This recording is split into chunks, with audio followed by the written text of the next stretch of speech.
7일 말씀 잠언서 7장 말씀 보겠습니다.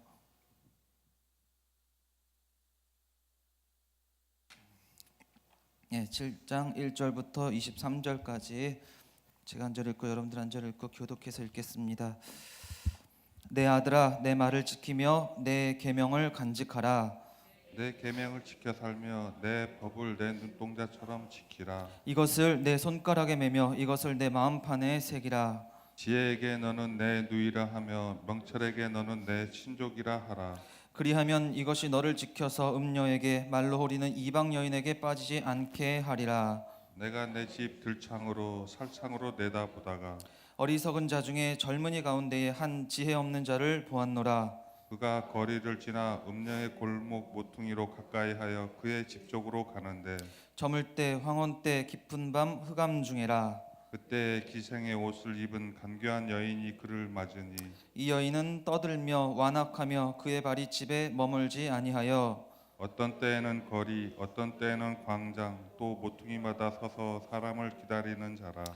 그 여인이 그를 붙잡고 그에게 입맞추며 부끄러움을 모르는 얼굴로 그에게 말하되 내가 화목제를 드려 서원한 것을 오늘 갚았노라. 이러므로 내가 너를 맞으려고 나와 내 얼굴을 찾다가 너를 만났도다. 내 침상에는 여호와 애굽의 문이 있는 이불을 폈고 모략과 침향과 계피를 뿌렸노라. 오라 우리가 아침까지 흡족하게 서로 사랑하며 사랑함으로 희락하자.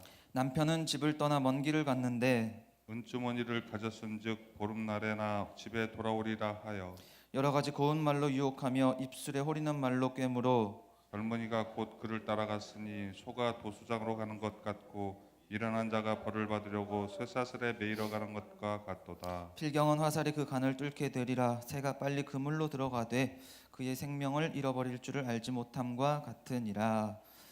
아멘. 아멘. 할렐루야. 할렐루야. 예, 감사합니다. 오늘 말씀을 통해서 하나님의 은혜가 쏟아지는 귀한 자리가 되기를 예수님의 이름으로 부탁을 드리겠습니다. 자, 계속 이어지는 솔로몬의 잠언입니다. 오늘 말씀을 세 단락으로 나누어 보면요, 1절부터 5절까지는 말하기를 내 아들아 내 말을 지켜라.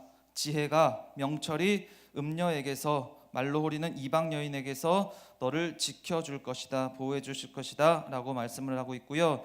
6절부터 23절까지는 음녀에 빠져서 결국 멸망하는 한 젊은이에 대한 내용이 나와 있습니다. 그리고 책에는 없지만 잠언서는 27절까지 있는데요, 24절부터 27절까지에서는 결론적으로 다시 한번 말합니다. 내 말을 들어라. 음녀에게 넘어가지 말아라. 그 길은 멸망의 길이다 라고 알려주는 것을 우리가 볼 수가 있습니다. 자, 그런데 오늘 말씀에서 주의해서 봐야 될 것이 무엇이냐면 22절 말씀 다시 한번 보겠습니다. 젊은이가 곧 그를 따랐으니 소가 도수장으로 가는 것 같고, 음녀를 따랐다는 얘기입니다. 그를 따랐으니 소가 도수장으로 가는 것 같고 미련한 자가 벌을 받으려고 쇠사슬에 매이러 가는 것과 같도다. 그런데 문제가 뭐냐면 필경은 화살이 그 간을 뚫게 되리라. 새가 빨리 그물로 들어가되 그의 생명을 잃어버릴 줄을 알지 못함과 같으니라. 이 젊은이가 가는 길은 소가 도수장으로 가는 것 같고 벌을 받으러 쇠사슬에 매이러 가는 것 같고 그 화살이 결국 간을 뚫게 되고 새가 빨리 그물로 들어가는 것 같은데 그의 생명을 잃어버릴 줄을 본인은 알지 못하는 것, 알지 못하는 게 문제인 것입니다. 왜 모릅니까? 왜 모르냐면 1절 말씀에 내 아들아 내 말을 지키며 내 계명을 간직하라. 4절 보면 지혜에게 너는 내 누이라 하며 명철에게 너는 내 친족이라 하라. 그리하면 이것이 너를 지켜서 음녀에게 말로 호리는 이방 여인에게 빠지지 않게 하리라. 분명히 말씀을 해주셨습니다. 내 말을 지켜라. 지혜를 가까이 해라. 명철을 가까이 해라. 그리하면 그것이 음녀에게서 너를 보호해 줄 것이다 라고 얘기를 했는데 이 젊은이에게는 이런 지혜가 없었고요, 이런 명철이 없었습니다. 이 말을 지키지 못했기 때문에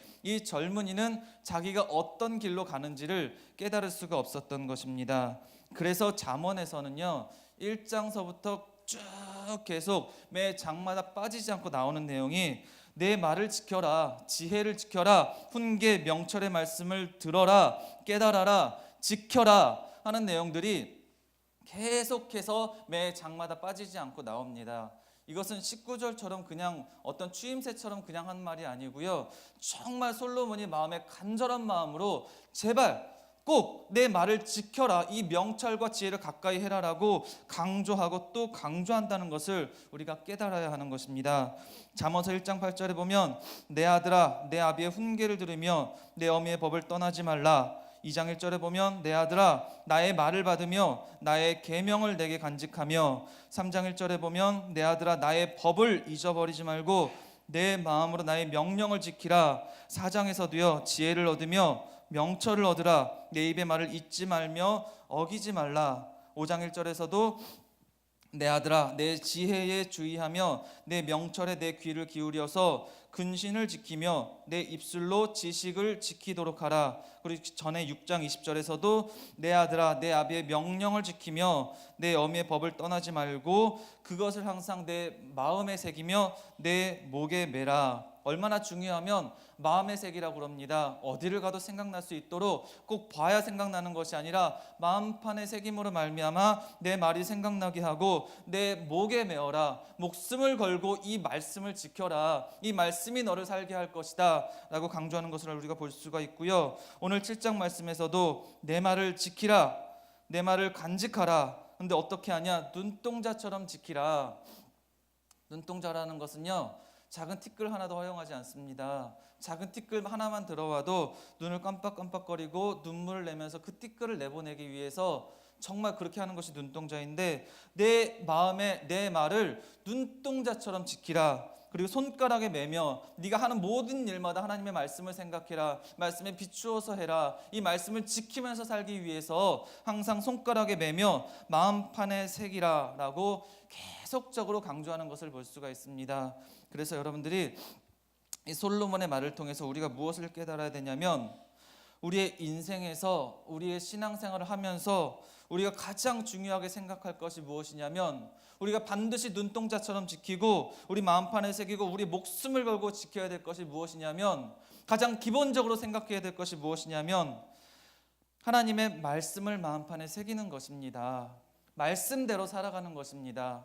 이 젊은이에게 문제가 무엇이었냐면 음녀에게로 가는 것이 문제였습니다. 그런데 그것보다 더 큰 문제가 뭐냐면 자신이 죽는 자리로, 자신이 멸망의 길로 간다는 것을 자기가 모르는 것이 문제였습니다. 왜 몰랐습니까? 내 말을 지켜라, 지혜를 가까이 하고 명철을 가까이 하면 음녀에게서 너를 보호할 것이다 라고 했는데도 불구하고 하나님의 말씀이, 지혜가, 명철이 그 젊은이의 마음속에 없었던 것입니다. 가까이 하지 않았고요, 그 말을 주의 깊게 새기지 않았고 마음판에 새기지 않았고 목에 걸지 않았고 손가락에 매지 않았고 눈동자처럼 지키지 않았기 때문에 이 젊은이는 자기가 음녀에게로 가는지 내가 지금 어느 길로 가는지 자기 자신이 알 수가 없었던 것입니다. 그래서 솔로몬도 계속해서 말하기를 내 말을 지켜라, 내 어미의 법을 지켜라, 내 명철을 귀를 기울이고 근신을 지키며 입술로 지식을 지켜라, 목숨을 걸고 말씀을 지켜라 라고 얘기를 하고 있는 것을 우리가 깨달아야 되는 것입니다.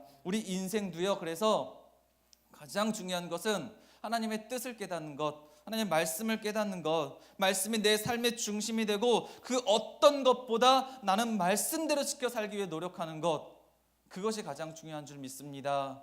여러분들 그렇게 살기만 하면요, 내가 가는 길에서 하나님께서 나를 푸른 초장으로 인도하시고 붙잡아 인도하시며 그 말씀이 결국 나를 지금 삶을 말씀 때문에 힘들게 하는 것이 아니라 결국 말씀이 나를 살게 할 것인 줄 믿습니다. 말씀대로 지켜 살아갈 수 있는, 이 말씀을 붙들고 살아갈 수 있는 저와 여러분들 되시기를 예수님의 이름으로 부탁을 드리겠습니다. 자, 민수기 20장 7절 말씀에 보면, 7절 이하에 보면 모세가 바위를 쳐서 물을 나오게 하는 장면이 나옵니다. 본문 그 말씀에서는 모세가 바위를 쳐서 그 바위에서 물을 나오게 하는 기적을 행하고 백성들에게 물을 먹게 했는데, 그 바위에서 물을 나오게 하는 건 분명히 하나님께서 함께 하신 것입니다. 하나님께서 나타내신 능력입니다. 모세는 하나님의 능력으로 기적을 나타냈지만 그 과정에서 하나님의 뜻을 거역한 것을 우리가 볼 수가 있습니다. 그래서 결국 모세는 하나님께 그 큰 책망을 듣고 결국 가나안에 못 들어가게 되는 것을 우리가 말씀을 통해서 알 수가 있는 것입니다. 그래서 여기서 우리가 무엇을 생각해야 되냐면요, 내가 지금 하고 있는 일들, 내가 지금 주님을 섬기면서 봉사하고 수고하고 교회에 나와서 혹은 세상에서 여러 가지 하는 모든 일들이 내가 생각했던 대로, 내가 계획하는 대로 착착 되고 있고, 때로는 우리 삶에서 기적도 일어날 수 있습니다. 그런데 그렇다고 하더라도 그 모든 순간에 우리는 항상 우리를 돌아볼 수 있는 마음을 가져야 되는 것입니다.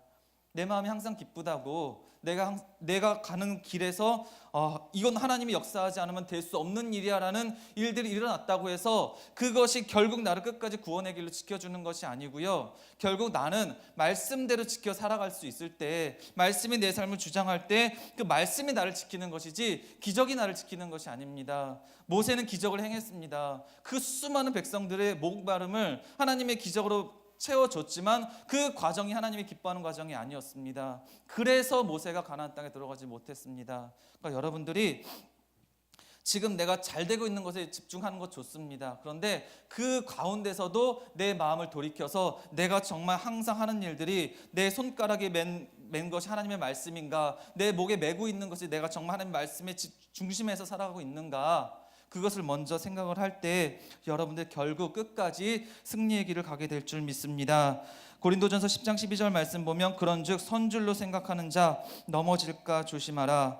그래서 여러분들이 지금 잘 되고 있는 것이 중요한 게 아니고요, 결과를 이루는 것이 능사가 아니고, 내가 무엇인가를 꼭 이루어야 주의 일을 하고 있는 것도 아니고요, 이스라엘 백성들도 또한 가나안 땅에 들어가는 것만, 가나안 땅에 들어가기만 하면 되는 것도 아니었습니다. 출애굽기 33장에 보면 하나님께서는 이스라엘 백성들에게 광야의 모든 고생들을 이제 다 끝내겠다, 끝내줄게, 너희 가나안 땅에 들어가게 해줄게, 그 땅에 있는 모든 거민들도 내가 다 몰아내줄게, 너희 그 땅에 들어갈 수 있을 거야 라고 했는데도 불구하고 이스라엘 백성들은 그 말을 듣고 슬퍼하고 염려했었습니다. 왜 그러냐면 거기서 끝난 게 아니라 하나님께서는 하지만 나는 너희와 함께 가지 않을 것이다 라고 했기 때문에 그 말씀이 너무 무서워서 그들은 곧바로 몸을 단장하지 않고 하나님께 엎드린 것을 우리가 말씀을 통해서 알 수가 있는 것입니다.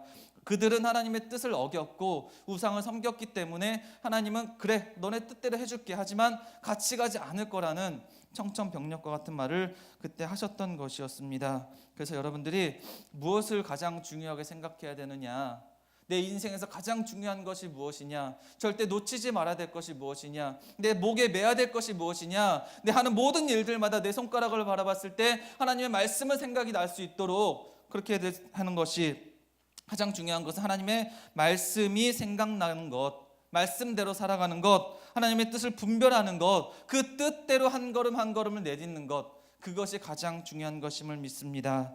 그것이 축복이고요, 그것이 은혜인 것입니다. 이 본문 말씀에 나왔던 젊은이처럼 우리는 다 육신을 입고 있습니다. 그리고 눈앞의 일밖에 볼 수가 없습니다. 그렇기 때문에 때로 우리가 잘 가는 것 같아요. 어제 잘 갔고 그저께 잘 갔고 1년 전에 한 달 전에 잘 갔다 하더라도 지금 당장 내가 조금 꺾어져 가는 것을 내가 알 수가 없을 때가 있습니다. 그럴 때는 우리가 하나님의 말씀에 비춰서 살아가면, 날마다의 삶이 하나님의 말씀에 중심된 삶이라면 절대로 곁길로 가지 않을 수가 있는 것입니다. 오늘 잠언서에 나온 말씀처럼 하나님의 말씀을, 하나님께서 나에게 일러주시는 말씀을 목에 매셔야 되고요, 마음판에 새기셔야 되고요, 손가락에 매야 되고요, 눈동자처럼 지키셔야 됩니다. 그냥 이 정도 말씀 듣고 이 정도 지켜 행했으면 하나님이 적당히 나를 붙잡아 인도해 주시겠지 하지 마시고요, 정말 목숨을 걸고 말씀을 지켜 살기 위해서 발버둥 치고 노력하시기 바랍니다. 말씀이 나를 살리고 결국 말씀을 통해서 여러분들의 삶이 승리하는 일들이 일어나게 될 줄 믿습니다. 베드로전서 5장 8절에 보면 근신하라 깨어라 너희 대적 마귀가 우는 사자같이 두루 다니며 삼킬 자를 찾나니 너희는 믿음을 굳건하게 하여 그를 대적하라. 이는 세상에 있는 너희 형제들도 동일한 고난을 당하는 줄 알미라. 그래서 여러분들이 삶에서 고난 중에 있거나 안 풀리는 일이 있을 때, 그때는 여러분들 자신을 정말 돌아보셔야 됩니다. 내가 말씀대로 살아가고 있었는가? 내가 말씀을 중심으로 잡고 내가 말씀대로 살아가고 있었는가? 돌아보시기를 원하시는 하나님께서 그렇게 여러분들이 고난을 주시는 것일 수도 있고요, 거꾸로 모든 일이 순조로울 때, 정말 잘 될 때, 교회 오는 게 너무너무 좋을 때, 봉사하는 게 너무너무 기쁠 때, 전도하러 나가서 모든 것이 잘 되는 것 같을 때, 사람들이 내가 말만 하면 다 돌아오는 것 같을 때, 그때 충성되게 섬기고 있을 그때 선 것 같이 생각되는 그때 더 내 자신을 돌아보셔야 되는 것입니다. 여러분들 어제의 충만이 내일의 충만이 되지 않습니다. 오늘 충만이 또 내일 충만으로 이어지는 게 아니고요. 날마다 내 자신을 근신하고 깨어 있음으로 나 자신을 치셔야 되는 것입니다. 내 자신을 말씀의 중심에서 돌아보는 삶을 살아갈 수 있을 때 그때 여러분들의 날마다의 삶이 승리하는 삶이 될 수가 있는 것입니다. 초대교회에서도 큰 역사가 일어났습니다. 큰 역사가 일어나고 셀 수 없는 사람들이 많은 사람들이 모였을 때 그 수많은 사람들 가운데 성령과 지혜가 충만한 7사람을 뽑았습니다. 그런데 그 7명 중에 한 사람이 예수님을 배신한 니골라라는 사람이 되었습니다. 마찬가지입니다. 우리 사람은 당장 내일 일을 알 수가 없고요. 내 자신도 내가 절대로 장담할 수 없는 것입니다. 우리는 날마다 말씀과 기도로 거룩해지기 위해서 발버둥쳐야 되고요. 베드로전서에 좀 전에 말씀드렸던 것처럼 너희는 믿음을 굳건하게 하여 그를 대적하라. 믿음을 굳건하게 할 수 있을 때 마귀를 대적할 수가 있고 바른 길로 갈 수가 있는 것입니다. 믿음은 들음에서 나고 들음은 그리스도의 말씀으로 말미암는 것입니다. 본고로 믿느냐 보지 않고 믿는 믿음이 복되도다. 믿음은 결국 들음에서 날 수밖에 없는 것입니다. 말씀을 사모하시고 말씀을 지키시고 말씀대로만 살아갈 수 있는 저와 여러분들 되시기를 예수님의 이름으로 부탁을 드리겠습니다. 요한복음 6장 63절에 보면 예수님께서 말씀하십니다. 살리는 것은 영이니 육은 무익하니라. 내가 너희에게 이른 말은 영이요 생명이라. 이 말을 들은 베드로가 고백합니다. 시몬 베드로가 대답하되 주여 영생의 말씀이 주께 있사오니 우리가 뉘게로 가오리이까. 항상 말씀을 마음판에 새기시고 목에 매시고 손가락에 매시고 눈동자처럼 지킴으로 말미암아 결국 승리하고 주님 만나는 그날까지 항상 은혜와 축복의 삶을 살아갈 수 있는 저와 여러분들 되시기를 예수님의 이름으로 부탁을 드리겠습니다.